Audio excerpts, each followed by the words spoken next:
protein is easy, and that's why the food companies have marketed it to death, and it shows no sign of abating. I'd be a super optimist to say that suddenly gut health is going to take over. In the US, it's going to take a long time. I always tell people, because I went on this journey myself, when you start to eat more protein, you only care about protein. And then after a while, you feel like crap, but you're getting enough protein. And then you realize, well, like, oh, it's not just about the number of protein, it's actually about the foods that you're eating. And so I see this journey happening in the US right now where people are finally like, okay, I realize that it's not just about the number, it's actually about the quality of the food. But that's how health is kind of sneaking in there. But I agree with you. I think it's going to be a while before things start to shift. I think everyone who I know who has really shifted the way that they eat feels their energy and their mood completely transformed. I have the pleasure of being joined by Dr. Tim Spector. Thank you so much for being here today. It's a great pleasure. So I gave the audience a little bit about you already, introduction, but I wanted to start with a couple of hot topics because I see you have some really cool hot topics that you talk about a lot. One of them is what's wrong with how people are eating breakfast today? What's wrong? Well, there's so many things wrong, really. I think it's most people get into a rut on their breakfast, and you do the same thing. You just get out of bed, you mindlessly go to the fridge, get some low-fat milk, get some cereal, get some toast and peanut butter or jelly, and, away you go. And then thought about it. And so I think the first thing is to just start with breakfast and be mindful about what you're trying to eat, because this is the one meal of the day you're in control. It doesn't matter where you go later into the day. Everything gets a bit more chaotic. You can't plan it all. And so this is really the key moment to really get something solid in your diet, some habits formed, and start to do this properly. And that's really what I've been running over the last 10 years. And, we've been understanding at Zeri as well, that getting these small habits to form is really important if you're going to change dietary habits for years and decades. So the first thing is to sort of get out of the old habit. And I tell people, just for 2 weeks, try something completely different and see how you feel. So most people have a very carb-heavy breakfast. That's the way, 15 years ago I was eating, where most doctors still recommend their patients eat. It's, get them grains, get some cereals, have some low-fat milk, have some orange juice, maybe have a small bit of, croissant. And it's really not thinking that through or just say, well, is that right for me or not? And people don't realize that after 3 hours, they're feeling not only hungry again, but they're getting an energy dip and they're getting a mood dip. And this is what was happening to me all the time. And it didn't matter whether I switched it for oats or some moodly or granola. It was the same thing, because basically I was putting rather poor quality carbs into me with very little fiber, getting a sugar spike and a sugar dip that didn't suit me. And it can suit some people. They don't get that dip. But for me, it was really bad. So I switched to my sort of go-to breakfast, which is Greek yogurt, full fat. Never go for low fat because that's probably worse for you. Just for people to know, why is it worse for you to do low fat versus full fat yogurt? Because to make it low fat, they generally had to add in other products into that to give you the same pleasant mouthfeel and taste and texture. And generally they're adding starches or gums or glues or other chemical tricks the food industry do to save them money and make them look like they've got a healthier label. So the purer you have the food, the safer it is for you. And you get slightly more nutrients with full fat food anyway, because a lot of nutrients, vitamins are contained in the fats. And we now know that some of the fats we used to demonize are now actually pretty healthy for us. And we know that people who had full fat yogurt regularly actually have less heart disease than people who don't. So the first thing is cut out low fat foods. And that's a whole other topic, but red flag there. If it says healthy, low fat, it's a sign that it's the opposite. Well, kefir, however you want to pronounce it, which is fermented milk. This is like super yogurt. It's yogurt on steroids, It's usually thinner, slightly more sour. I like to mix it with my thick Greek yogurt, give me the right consistency. And I'm combining the macros from the yogurt with the 5 times more from the kefir.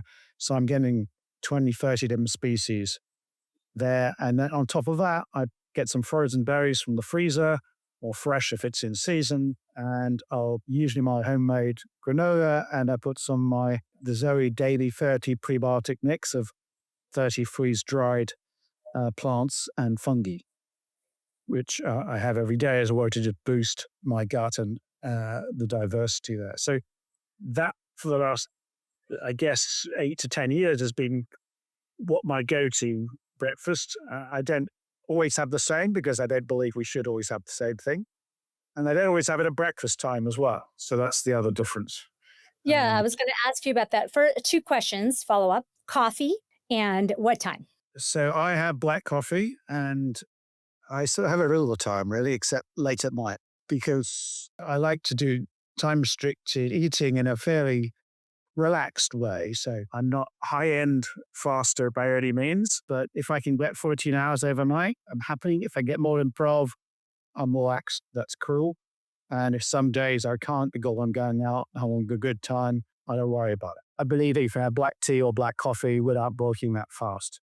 So I'll get up in the morning, I'll have some Earl Grey tea or a black coffee, depending on our mood, when we'll have our exercise or not. And then we usually wait till 10:30, 11 to actually have my first meal of the day, which would either be this sort of breakfast, stroke brunch, or you have an area lunch and combine it. So that's really changed dramatically from my old habits, which was get up always exactly the same time, always eat at exactly the same time, always have carbs, and always desperately about mid-morning, 10:30, 11, feeling hungry and, lacking energy.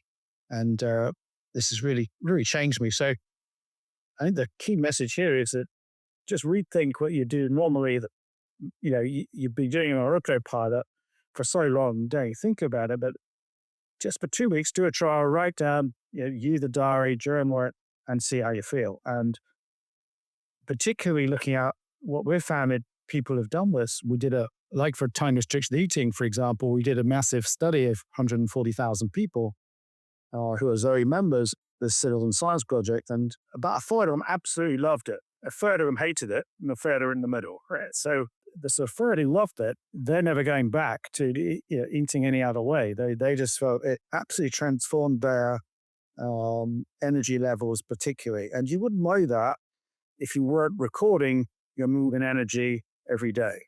And I think that's something what we all need to learn. And doctors don't routinely ask these questions. We weren't taught in med school how to do this. So I think that's really key as well.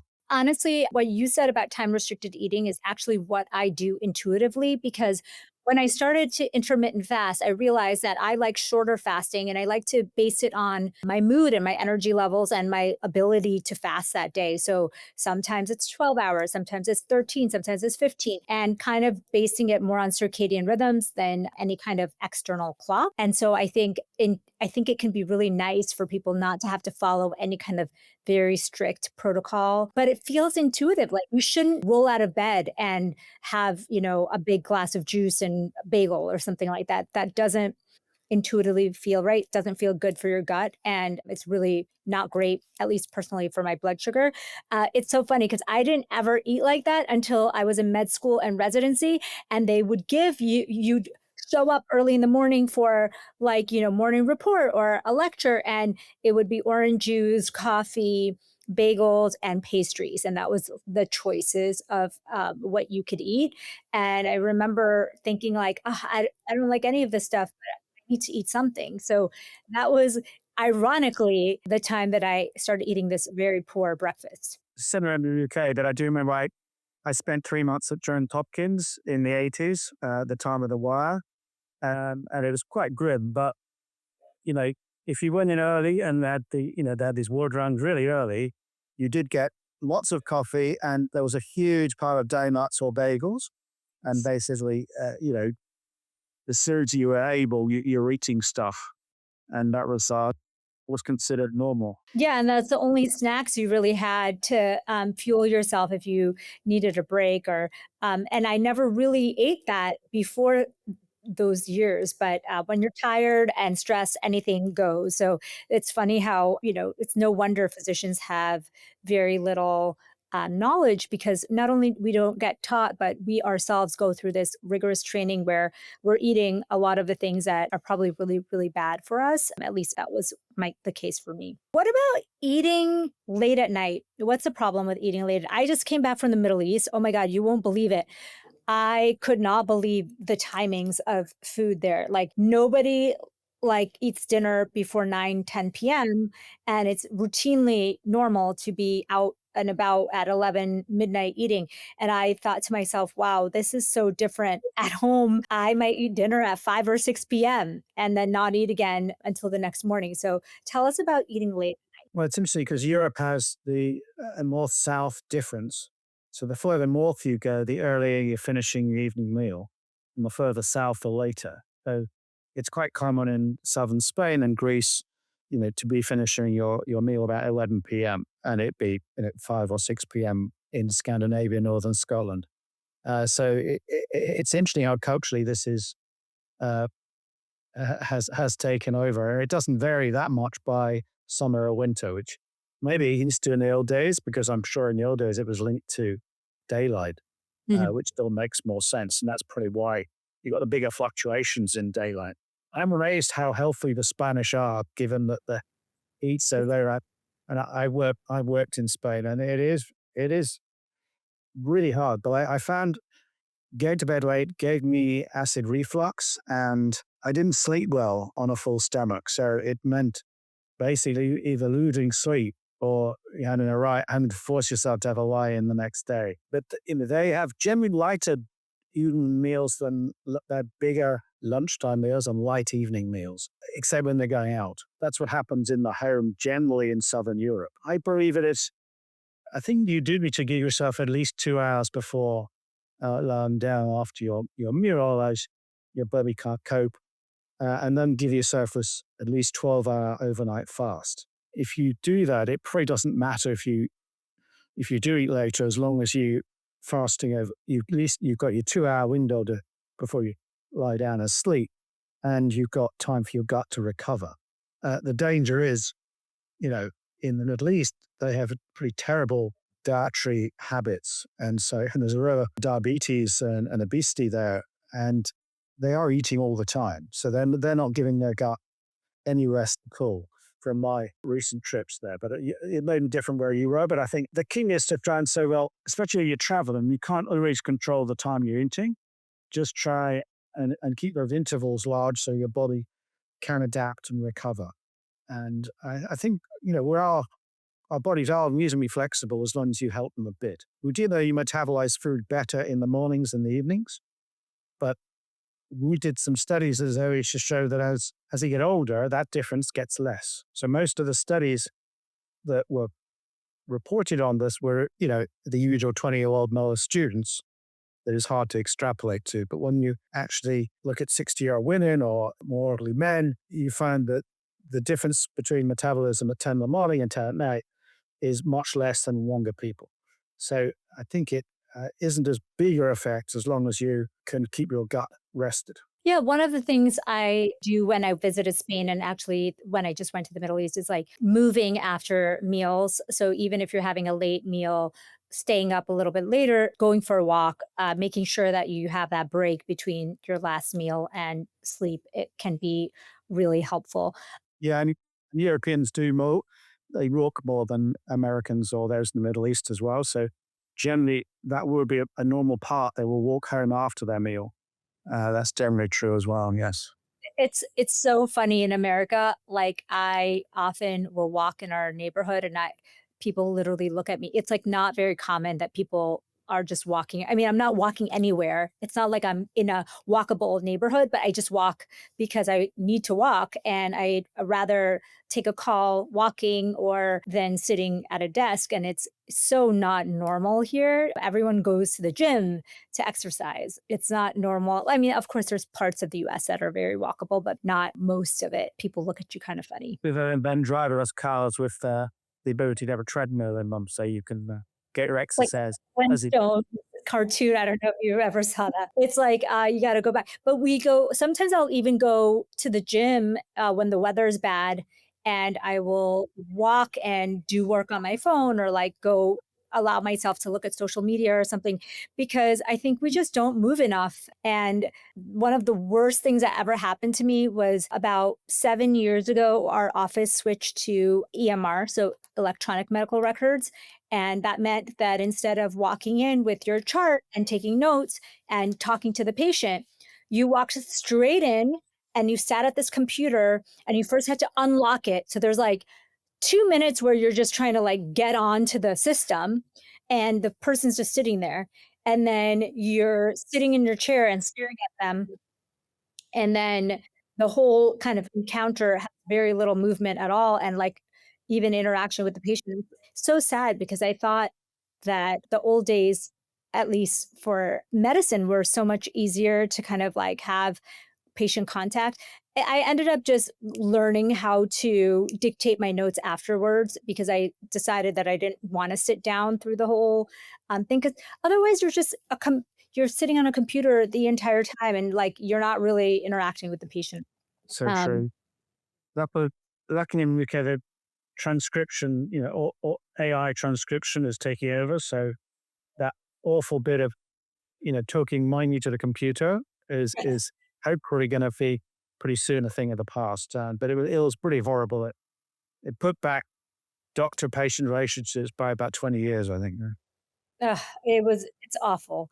Okay, so tell us, okay, a lot of people that are watching this or listening to this drink those sodas, the prebiotic sodas, the poppies and the Olipops, and there's all these new brands now. What's your take on all these gut healthy products in the market right now? Most of marketing, they contain a mirror now to make that claim, which is in North America pretty very small or do very much at all. And interestingly, no one would have done virtually none of them have done proper studies showing that the product works. I take it regularly will improve your gut microbiome. So the marketing idea is you just add a drop more fiber into this highly processed artificial chemical mix, and suddenly all your problems go away. It's a total fantasy, and you know it. It's a bit like in the days of cigarettes when they introduced, uh, light menthol filters or something that had a slight sweet taste in them. To my mind, it's the same idea. You're selling rubbish food and drink, and you're just dressing it up a little bit with something to make people think this is slightly less unhealthy than the one before. It's such a huge field. It's hard to be specific about when there's so many things. But in general, I think you shouldn't be fooled by these ideas that just by dropping a few species of microbe or something that you might find in yogurt into a cola or a soda that's full of other chemicals and acids, it's going to do anything health wise for you. But in a way, that might be the way that other good foods do get made, and we can progress. But if the consumer says, "Well, yeah, I quite like this idea. I'm now used to this idea of probiotic and prebiotic," um, it can start to introduce the average American to the concept of gut health. Then they can start to get on some real products that were genuine fiber made from whole plants, uh, and the things we were supposed to be eating and drinking, and avoiding some of these other ones. But you know, it's right. We developed at Zeri this prebiotic supplement made from 34 freeze-dried plants and fungi and seaweed and things. And we went to the trouble of doing a randomized controlled trial of 340 people.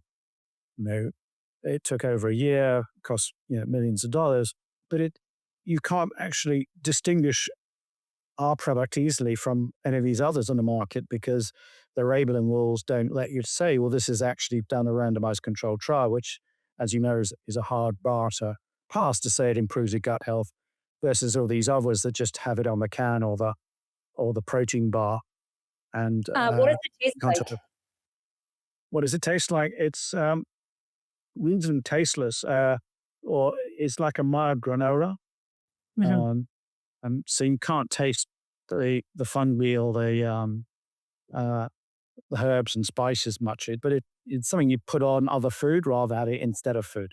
So you add it to your yogurt, you put it on an avocado, you put it in soups or pastas. It's just an easy way to get that prebiotic into your food. And we had to create a whole new category of food called a whole food supplement, uh, European law, because we couldn't call it a food because actually of these, it had 7 fungi and 2 of them are not classified as foods.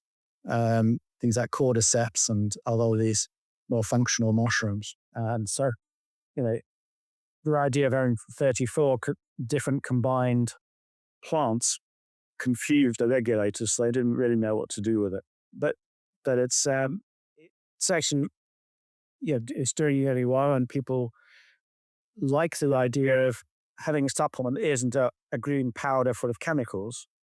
It's just basically the plants with no other additives. And we're not trying to get people to eat this instead of food. We want it to supplement the diet because, a lot of our work has been showing that it's not just eating lots of plants and fiber that's important, but it's the diversity of the diet you have. The plant diversity is crucial for your gut health.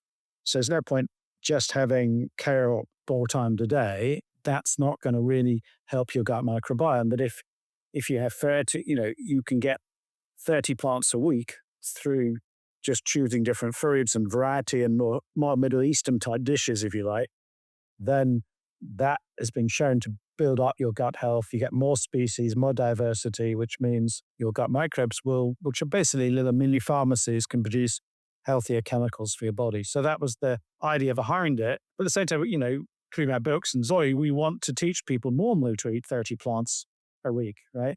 By going to the store, buying it, going to restaurants, choosing a rich variety of foods so that they can make that whole experience of eating richer, both for taste buds, but also for your gut microbes. And this is just an extra boost that we know works very well to rapidly improve not only your gut health, but also your mood and energy levels, which in our trial came out really strongly that before the macro changed, you can actually improve self-reported energy and your mood was elevated.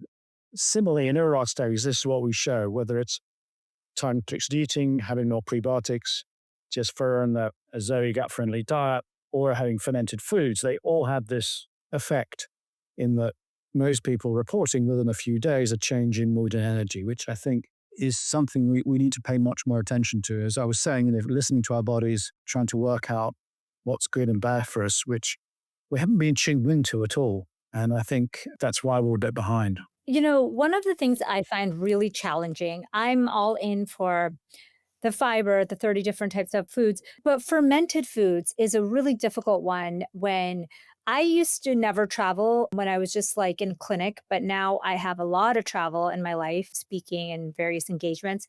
And I find it really difficult, besides yogurt, to find fermented foods when I travel. Like, what do you do? Well, it's got easier in the last 5 years. It depends where you're traveling to, but the English speaking countries are the worst. Okay. Yeah. So I think you can blame the Brits for basically messing up our great traditional ferments. So the British Empire basically destroyed their fermentation, whereas if you go outside that, it's everywhere. So if you go to India, everyone has a kefir or a lassi or, Mhm. dozers or, a lot of fermented things that you look for it. Africa, you got fermented porridges, beers. I mean, they may not be your taste, but they're definitely out there. Scandinavia's got, lots of fermented milks, etc. And Central and Eastern Europe packed with fermented vegetables. So what do I do? So I guess if you're traveling in the US, right, you go to a bit of a food desert, what do you do? Well, I'll take my packet of daily 30, so at least I'm getting my diversity in it, even if I can eat at Denny's, I've still got something to Yeah. rely on. You can use find yogurt, you can find cheese, and we did a study showing that even, Philadelphia cream cheese has microbes in it. So anything better than that will be okay. Kraft slices, I would definitely forget. There's no, I don't think there's anything living in them. I've got one 5 years old on my shelf. I keep it there. It hasn't changed. So um, analog pizza stuff, that's not real. But any half decent cheese will have microbes in it. Then you've got other fermented foods. So you might find some sauerkraut. It may be in vinegar, but it may not be. And I sometimes take if you can buy just one bottle of milk kefir, even a small one, or bring one from home in a little container. You find some other milk en route. You can always get milk. You add that to it.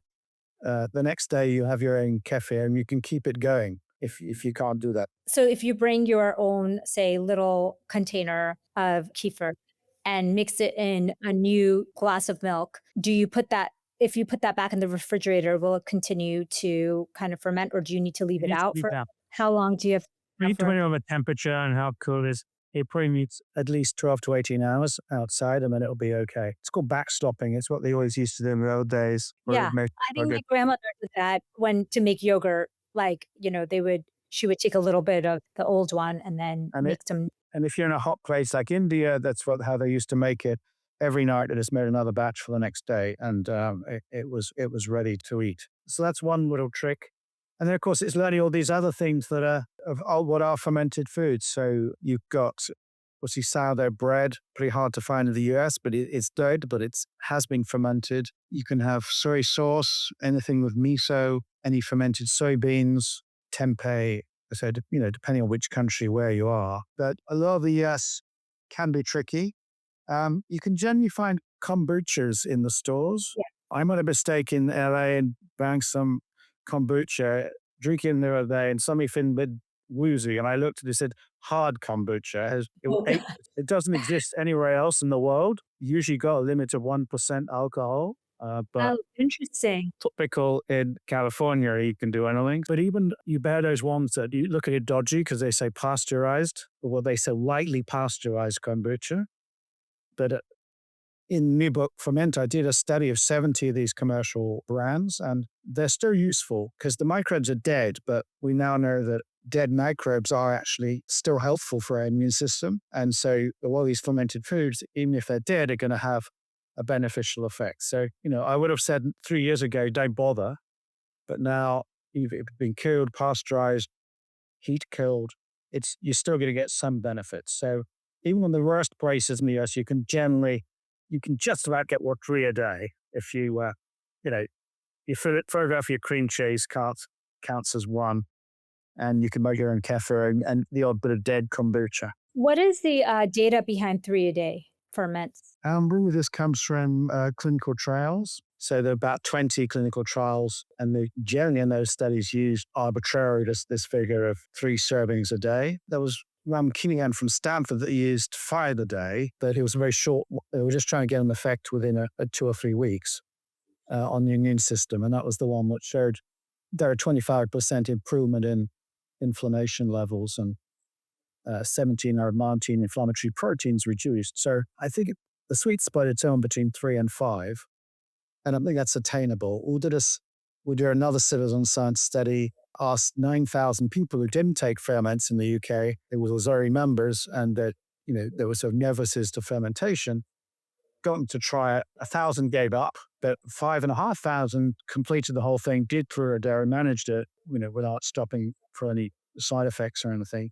And over half of them got benefits from mood, energy, reduced hunger, reduced bloating, reduced constipation. So I think that was for 3 a day. So I think we've done the studies, the small and the large ones, to think for most people that's an attainable goal. But clearly, the more you have, the better. On average, 3 is more minimum, and I'll try and get her up there. Well, I mean, in America, 90+% of people don't even get enough fiber. I can't imagine the percentage that are not eating any fermented foods at all. Probably, close to 100%, because anytime I talk about fermented food, it's very foreign. Now, obviously, it's becoming more popular. That was actually a big question I had over the years is some of these microbes, like for example, in sourdough or like in Indian food, they use a lot of fermented dough, but then they cook it. But there is some benefit to that because you're still getting some of the effects of the heated killed microbes. Is that correct? Yes, and this whole new field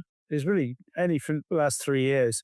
It's called postbiotics. So we've heard of prebiotics, the fertilizer, probiotics, the seeds. Now we've got postbiotics, which are the dead microbes, their structure or their soup, if you like. So we think that the dead microbe, obviously, as you're having, we have dead and live microbes every time we have yogurt because they're turning over and they reproduce. A lot of our gut is full of dead microbes, interestingly.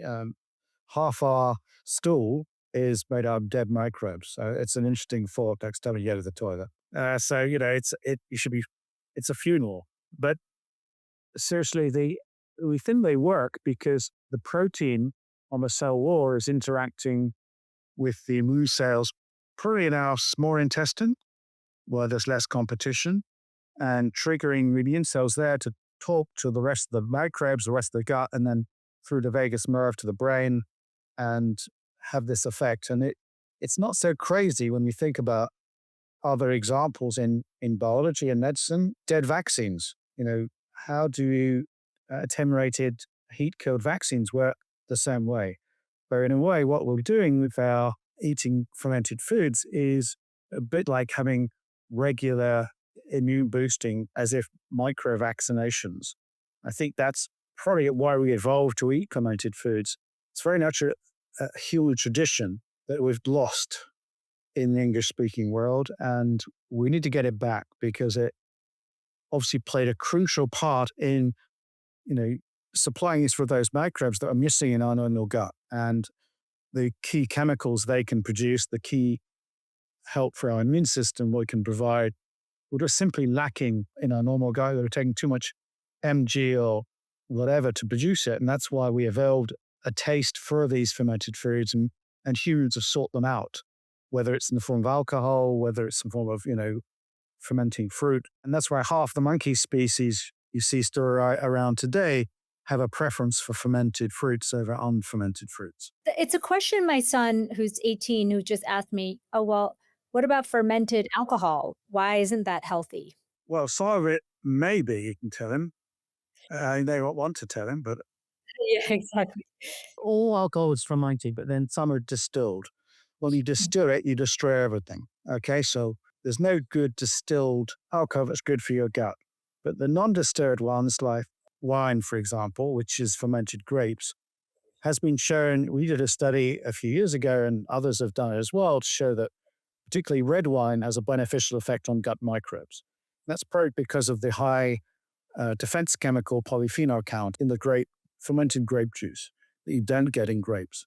And that counterbalances the effects of the alcohol, so that a small amount of wine, 1 to 2 glasses, has a beneficial effect on gut microbes compared to people who don't drink, or compared to people who drink spirits. Now, white wine is not as beneficial because it has less polyphenols, because the grape doesn't have as much contact for as long.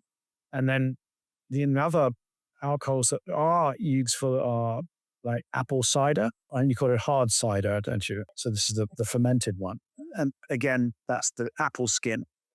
And there's some evidence that some beers, the yeasty beers, probably not Budweiser, but more the more artisan brews, if they've got a sediment in there, can contain dead yeast.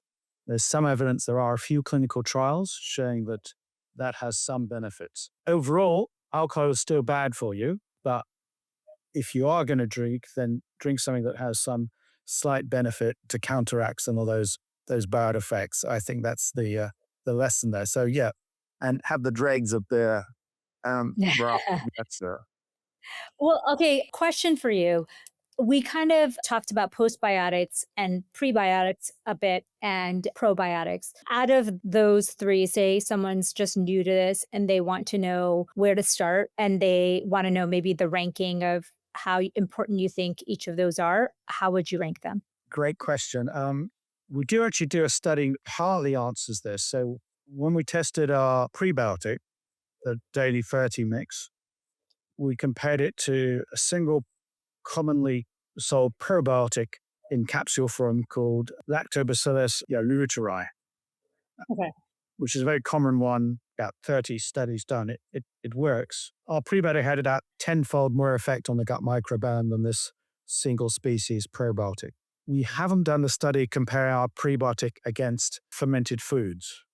I suspect they'd be quite even, and we need to do that study to be sure. But the prebiotics are definitely better than the sort of commercially bought probiotics. Yeah. But I'm a big fan of probiotics in food because they contain a greater diversity of microbes, and also you're getting more quantities. In a probiotic, you get them in billions, but in foods, you get them in trillions. So I think that's the important point. Postbiotics are probably slightly less in terms of potency. And if you think about fermented food, it's going to be containing probiotic live ones as well as postbiotic dead ones. So you're getting two for the price of one. Whereas just got postbiotics, they're going to have an effect, but it's not going to be as great as the two combined. So in a way, that's my ranking order would be fermented foods and a mixture of prebiotics. And then you got, I think, the postbiotics, and you got the single commercial probiotics below that. So I think that's roughly where we are. And, but I think the effects of postbiotics is enough to make it worthwhile. I mean, we just changed our formula of the day 30. We added in some dried kombucha into the mix. And we believe, this will have some, but it's hard to quantify it. But I think we're going to see many more foods adding these things into their mixes, into yogurts or whatever, mixing things up, because you don't have to worry about it. It could be a novel species of bacteria. As long as it's dead, it's perceived as healthy and safe. We're going to see many more postbiotics in our foods, a bit like the explosion in colas, with these probiotic and prebiotic colas. We'll start seeing Zundibiotic colas maybe soon, or next Halloween. Oh, question. I think that America, probably all English speaking countries, or actually all around the world, protein has kind of been such a huge focus of diet. Do you believe that there's a shift coming? Do you think there should be a shift coming towards more gut health and fiber and probiotic foods, prebiotics, postbiotics? Or do you think that this protein thing, I think the easy thing about protein, at least in what I see from patients and readers and followers, is that it's an easy concept to understand, because our muscles, it almost like makes so much sense. You eat this thing and it builds muscles, like it's very simple. Whereas I think the concept of the microbiome is a little bit harder for someone who doesn't have any background in health knowledge or interest to grasp. What's your predictions for the future? Well, I agree 100% with everything you've said. Protein is easy, and that's why the food companies have marketed it to death, and it shows no sign of abating. Absolutely not. I'd be a super optimist to say that suddenly gut health is going to take over. It's in the US, it's going to take a long time. I was there recently interviewing people in the street. They're obsessed with protein. And it doesn't matter what you say you can't store it, you pee it out, it turns to fat. They don't care. They just want it because, it sounds good, it looks good, and it may possibly make you eat slightly less than eating a donut. So it's going to be a long time coming. And I think what we have to do is, not what we're trying to do as early, is actually try it. So our new app, which you can download today in the US for free at the moment, the Zoe Health app, gives you an AI picture of your food. We realized people wanted to know the protein content as much as fiber.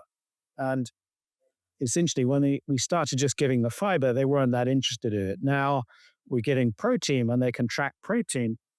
Our numbers are getting way up, right? So you don't realize that you can't fight the tide continually.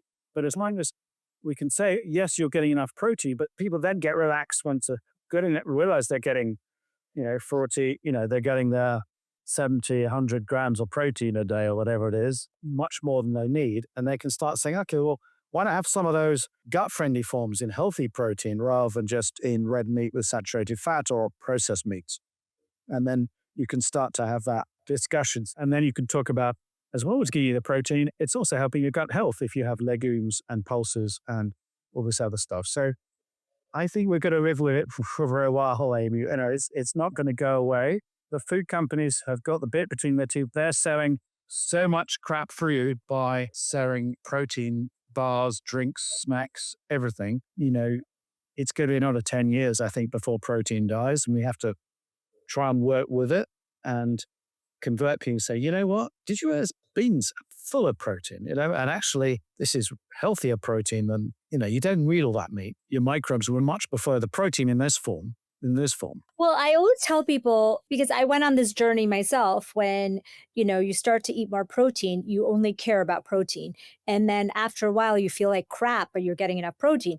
And then you realize, well, like, oh, it's not just about the number of protein, it's actually about the foods that you're eating. And so I see this journey happening in the US right now where people are finally like, okay, I realize that it's not just about the number, it's actually about the quality of the. But that's how health is kind of sneaking in there. But I agree with you. I think it's going to be a while before things start to shift. But conversations like this always will be helpful, because I think everyone who I know who has really shifted the way that they eat feels their energy and their mood completely transformed, just like you said, the studies show. And I think I see it in myself, I see it in my patients, I see it in the people that actually follow this kind of diet. And so I think I'm a big believer in all of this. So I want to thank you for your time and your expertise. Of course, you've talked a lot about Zoe Health, the app, and also the Daily 30 and about your work. So please tell us where to find all of that and learn more. Sure. Well, the website is zoe.com. It has all the Zoe related things. If you want to sign up for the gut health test, that's the place to go. Or you can go straight to the App Store and download the Zoe app for free at the moment. So you're very lucky in the US to be able to do that. Also, if you want to try some Daily 30, that's from a website. We had our own nutrition podcast with N1 Nutrition called the Zoe, which is free. The Zoe Science and Nutrition podcast. Me on Instagram, my books, the Zoe Cookbook is available in North America, which is a really interesting way of how you can get some of these concepts into meals, which I think, the 30 plants, the fermented foods, lots of ideas of how to eat healthily for your gut, can get practical advice that way. So yeah, and stay in touch and follow us and follow Zoe for the latest info, because it's changing fast and it's really fun. I love it. Thank you so much for your time. And I think everyone can get a lot out of both your social, your books, and a lot from Zoe Health. It's like the leader in gut health right now. So thank you. It's been a pleasure.